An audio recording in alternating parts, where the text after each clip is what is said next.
Good evening. We're coming to you with breaking news out of Venezuela. Demonstrators led by opposition leader Juan Guaido clashed with military troops commanded by Venezuelan President Nicolas Maduro.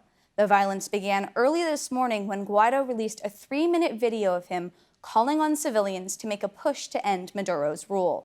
Russian President Vladimir Putin spoke out yesterday about the sentencing of Maria Butina, a Russian operative who used her National Rifle Association activism to infiltrate conservative political groups. I'm here at Hofstra University, where the student newspaper, the Hofstra Chronicle, is reporting on an alleged case of sexual harassment from a professor. Senior music education major Angelina Scolari provided a handwritten letter allegedly from her professor, Chandler Carter, where he declares romantic feelings for her. When you think of a hometown hero, you probably think of a firefighter or police officer. But for many women of Lancaster County, their hero is the Milagro House.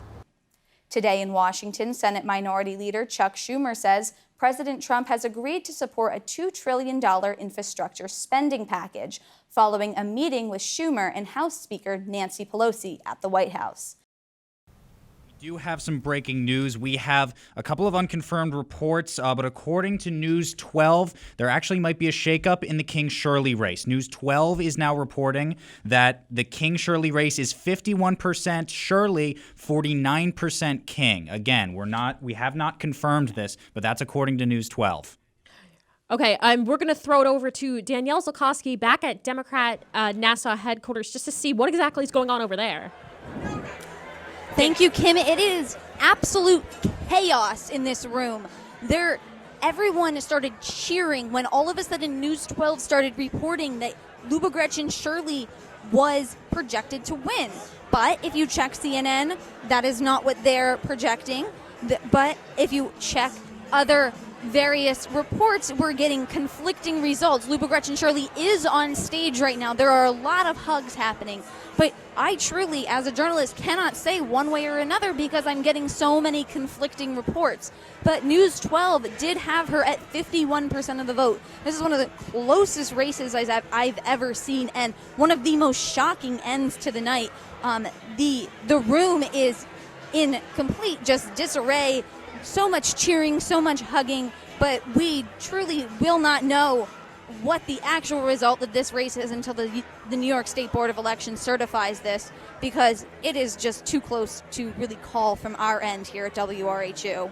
Coming up on Newsline Wednesday, October 25th, 2018. Expect stormy weather this weekend. Pipe bombs are sent to Donald Trump's critics. And a child dies from the flu. Federal authorities are investigating a group of pipe bombs sent to multiple critics of President Donald Trump. The investigation has turned to southern Florida, where investigators believe a number of bombs have been mailed from. New York Mayor Bill de Blasio says these acts of terror will not force New Yorkers to stop sticking up for what they believe in.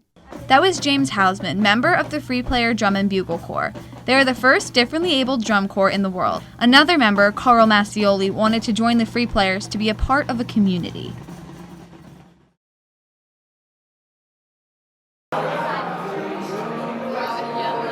Every year, Hofstra University celebrates the holidays with a little friendly competition among on-campus clubs and Greek life organizations.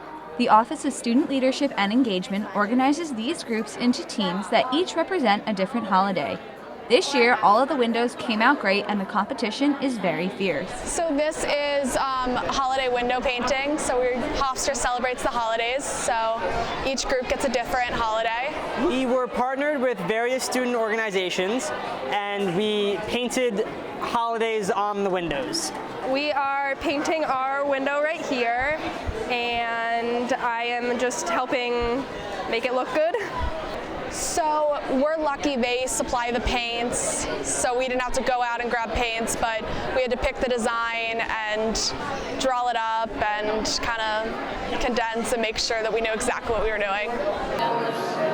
Various holidays were represented, including Christmas, Hanukkah, the winter solstice, Kwanzaa, and the Chinese New Year, as well as Diwali. Our window is for Eid al-Adha.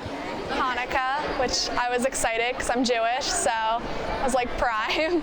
My window painting represented New Year's Eve. We worked with the organizations we were partnered with to come up with a design and then we teamed up with the organization. I basically had to talk with the other orgs, the other heads of it, and then I had to coordinate with some of my sisters and be like, hey, come help me, be my friend, and I actually drew out the design when we were finishing it up. I love Hanukkah, so it was easy enough that I could make a design for Hanukkah. And as the semester winds down and students start to take their finals, there can only be one winner. Congratulations to Delta Phi Epsilon, Sigma Alpha Epsilon, and Delta Chi for winning first place on their Chinese New Year's themed window design.